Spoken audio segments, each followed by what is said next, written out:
tips and tricks for uploading documents. In this lesson, we will learn some handy tips for uploading documents and emails to SharePoint.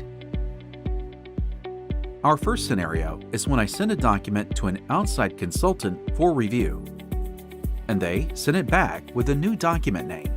I want to upload the reviewed document to SharePoint with the original name.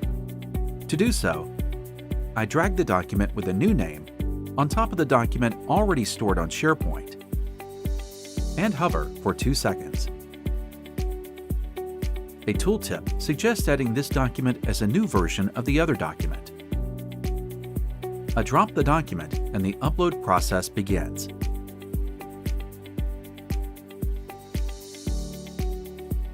Note that this procedure also works if the extension of the document has changed from an old Office extension, such as Doc, to a new Office extension, such as DocX.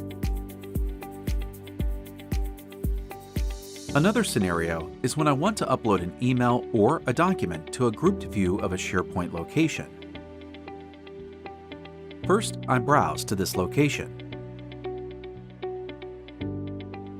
Next, to upload the document and assign the group property to it, I drag the document to the group header. In this case, to Classified, and hover for 2 seconds. A tooltip suggests saving this document with the Classified property. I drop the document, and it is uploaded. The property editor opens because I have to supply required metadata. You can see here that the classified property was assigned to the uploaded document. I edit the required property and click Save.